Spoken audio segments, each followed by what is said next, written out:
furious with the Conservative Party on both right and left. If you're on the left, then you think that, it's a borderline fascistic power that needs to be destroyed. And if you're on the right, then, you feel like it's let you down and has betrayed you if you based on the numbers, on how it's handled Brexit and everything else.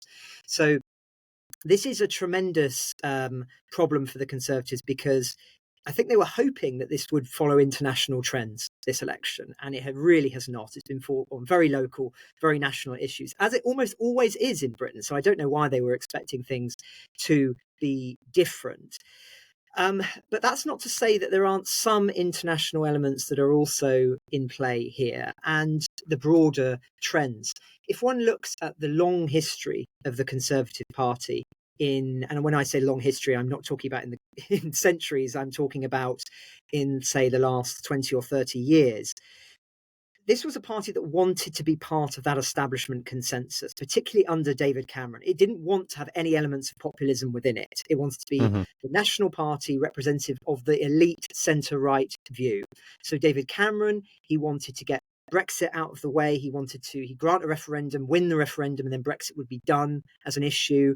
He wanted to have what we would say as Blairite, soft left, soft right candidates put forward. And so you had this huge battle within the Conservative Party, which is something that you've also seen internationally as well, of parties torn between their right and left identity. And ultimately, that battle between the left and the right of the Conservative Party has now destroyed it, in essence, because it has been totally unable to reconcile the broad church nature of it. And it was one of my colleagues at the Telegraph who put it very well in his column, David Frost, Lord Frost, who said that, it's such a broad church that it doesn't have a religion anymore.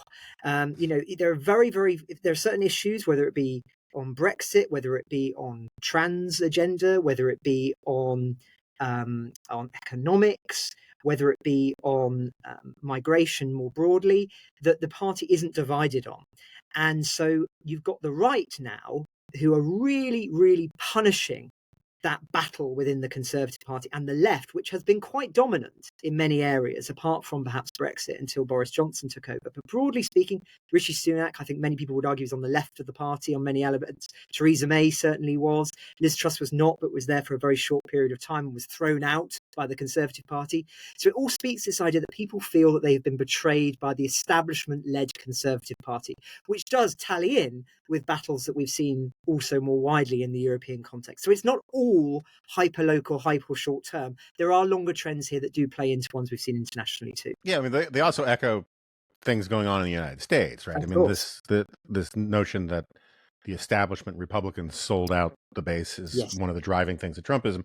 Let me just push back slightly on your claim that British politics are an outlier. I take your points. I think they're all well taken. I should also say for listeners, when you say broad church, it's what we would call big tent. Same concept, right?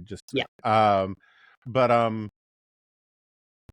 it seems to me that one of the stories of American politics going back a ways, and maybe a story of a lot of what we're seeing in Europe and the UK, is that you tend to have, and I think immigration is a separate thing for this. We'll get to that in a second. But you tend to have this pattern, certainly in American politics, of parties coming into power, earning the ire and dissatisfaction and ultimately disgust of a significant portion of the electorate.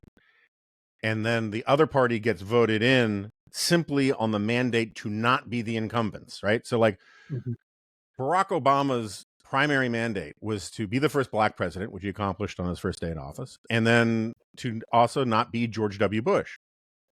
Donald Trump's mandate, in many respects, was to not be Barack Obama. Joe Biden's mandate was to basically return to normalcy and not be Donald Trump. And the problem is that the parties that get voted in, they believe their own BS, right? Or as you guys call party platforms, manifestos. We don't really care about party platforms at all here, but we do believe in our press release nonsense. And so people come into office thinking they have this sweeping mandate for an ideological and political agenda that they do not have a mandate for. right? They may have a mandate on a specific issue to one extent or another, but really what they have is it's just simply mandate for change, to be not the other guys.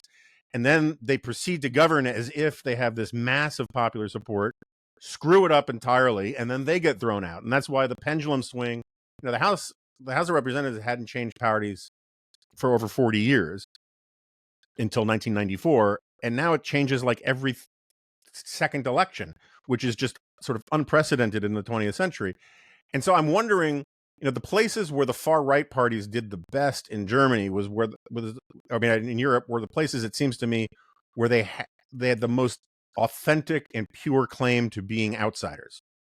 And any place that had been inoculated a little bit because it was an early adapter to, the populist trends, they were fairly inoculated from this. And so maybe it has less to do with right-left stuff and more to do with ins and outs, establishment and outsider stuff. Does that make any sense to you? Absolutely. No, it does make sense. Although I would possibly push back again myself a little bit, because I think that you can look at some parties that did well in the election, that to your logic, you would have expected perhaps to do less well because they are just, a response to the anger with the status quo, that did okay, as I say. So Giorgia Meloni's party in Italy did well, which would be suggestive that there is actually a large portion of people who are still happy with her more right-wing, robust approach on matters like immigration. I think too, as well, that if you're looking at the German example, that yes, in certain places, people were voting more against the sort of the incumbent party, and yet you would have perhaps expected in Germany for it to be the centre right that would have succeeded more, given its history and culture, if it were merely a response to your point. But actually, it's even more insurgent, radical parties that are scoring big. And that's, as I say, not just in Germany and others too, which I think, and let's say it's an open question, but I think is suggestive that actually it's not just a sort of Buggins turn going the other direction because people are angry and frustrated with the status quo. They are actually pursuing and voting for more what we would say is right-wing issues because they feel that the consensus parties, whether it be on the left or on the centre right, have failed on those. Yeah, so that's why when I was setting up my pushback, I said we got to take immigration out of it, because I think immigration is more than anything else. I'm not saying it's the only one, but it's the most obvious, the most clear-cut, the most powerful issue that runs against just throw the bums out thing, because there is a widespread sentiment against taking in more refugees, more mass immigration. And you follow politics in Europe more closely than I do, but is there any place where it is a plausibly advantageous position to take to say we should let in more immigrants? Under Angela Merkel, it was considered unconscionable to question the letting in of refugees, in which she let in over 1 million in 2015. Indeed, I was actually traveling around Europe at the time, and I want to stress how huge that event was. It's largely forgotten now, the 2015 migration crisis, but it certainly contributed to Brexit, and it led to chaos in large countries in Europe. As essentially, just to go back a bit, Angela Merkel said, we will take everybody who gets here. So you can imagine then you had vast numbers of people traveling through all other European countries seeking to get there. And I was traveling around Europe at the time, and I saw station after station that was filled with makeshift refugee and migration camps. And it was camps, and this upset people for obvious reasons. And it had a major impact on Angela Merkel's legacy, because it was of course seen as negatively harmful. So we've gone through a big change in Europe on migration in just a few short years. But to answer your question now, I would say that there are some countries who are still more favourably inclined towards immigration, particularly in, I would say, perhaps some of where the numbers are much lower, Some of the Baltics have less hostility towards it, some of the Scandinavian countries, although even they have seen huge spikes recently, and there's been a lot of anger about particularly sort of Muslim people moving in from countries with Muslim as the main Islam as the main religion. So there's nowhere now I would say that's obviously advocating for it in terms of political leaders saying it, but it doesn't seem to have changed much even in those countries where they have been saying that enough's enough. I mean, I give the British example, which is Rishi Sunak saying, that we want to see the numbers much lower. And yet he has advocated essentially for an economic policy which has seen huge numbers come in of legal migration.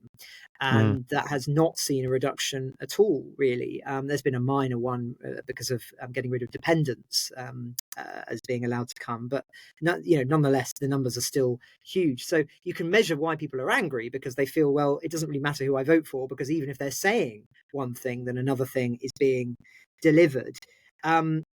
I take your point about migration being a sort of an issue that's obvious, but it's on other things perhaps less clear where a country is going more right wing, but as opposed to others.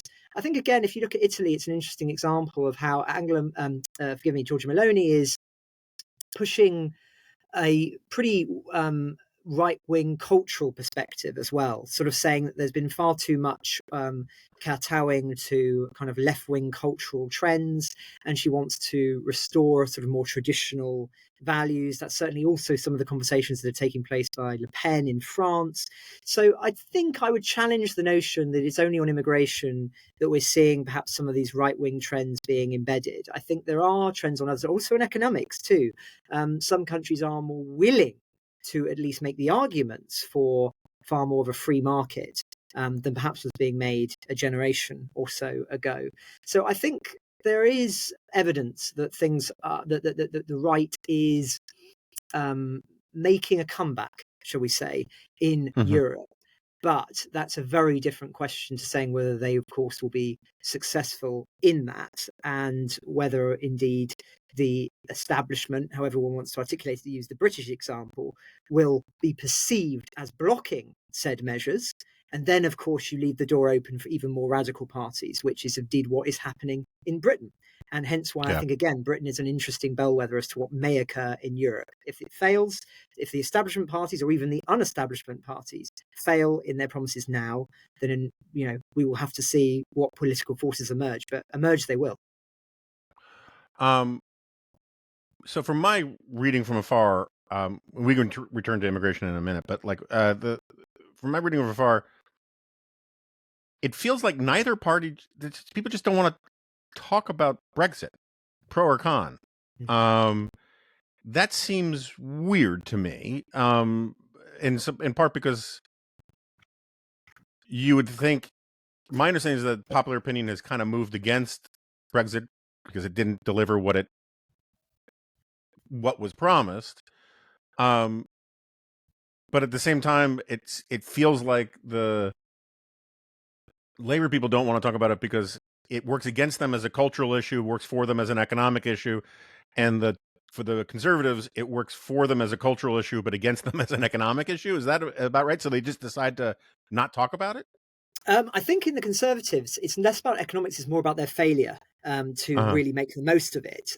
So they're not trying. You won't get many Conservatives in the Conservative Party who will say, well, we should be actually in favour of remaining or not remaining, but returning to the European Union because the economic facts are stark. What they will, that's quite uncommon. I've not heard many Conservatives articulate that perspective. I'm sure there are some, but what they do say is we can't talk about Brexit because we've totally messed it up, in terms of immigration handling, in terms of the delivering of huge shifts in policy. So the arguments that were often put forward is that when Britain left the European Union, we would be able to deviate on certain things, so it would be, we could perhaps lower corporation tax and steal business from Europe.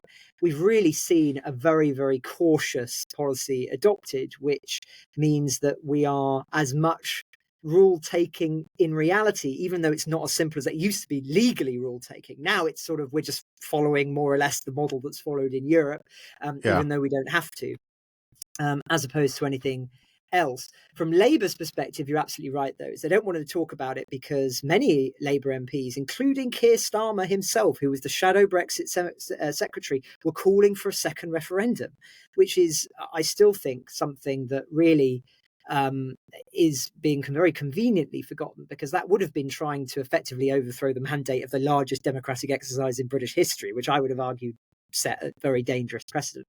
That's been very conveniently forgotten and is not being talked about by either the Conservatives or Labour. And the other aspect that they don't want to talk about it is, of course, that Brexit was very popular amongst large swathes of their voters. Many working class people voted for the first time to vote in favour of leaving the European Union in communities that may not have voted for a generation or more. So it's a complicated picture with regard to Brexit. I would possibly challenge the idea that it's become less popular. I think it's become something that the trauma of those years, and I used to work in the Houses of Parliament in that 3.5-year period where they were trying to push through a deal. I cannot overestimate for your listeners the degree of the trauma that we went through as a result of that. I mean, every day was the headlines about Brexit. Every day was the realization that no deal was going to get through Parliament. There was going to have to be a general election. But it took 3 years, protests on the streets, real anger, politicians doing, saying things that had never been seen for, a century or more. And people, I think, just in a weird way, are fed up with it. It's an issue that people just don't want to see resurrected. And so I think that also plays into it. And that's very different, though, Jonah, from saying that Brexit is no longer popular. I think if people were to try and undo Brexit, all of a sudden you would resurrect an anger. But I think people have accepted it's happened. They may not be happy with how it's happened, but they've accepted it's happened now and want to sort of let sleeping dogs lie. The other viewpoint of it, I'm not saying I agree with this viewpoint, by the way, because I think Brexit is very ideological from a left-wing perspective, and that is why it will continue to be an issue for generations to come, is a view put forward by Robert Toombs, who's a historian at Cambridge, which is that he says Brexit is like the Corn Laws. And for those listeners who aren't familiar with the Corn Laws, it was the major political debate of the 19th century in Britain. It destroyed the governing party for a very long time. But what it also did is it was fought and fought and fought and fought. The Corn Laws eventually were abolished, which were laws which basically set the amount of money that corn could be purchased for. I mean, I won't go into all of the details, but basically the argument is that it restricted it made it more expensive to produce and buy food, which obviously you can imagine wasn't universally popular. But once it was done, once the Corn Laws were destroyed, it became the political consensus to such a degree that it was no longer talked about. And that would be the other perspective on Brexit, is that we have shaped a new reality to such a degree that it's actually died as a political issue. Now, I'm not saying I agree with that, as I say I probably would challenge that perspective, but it's an interesting thought.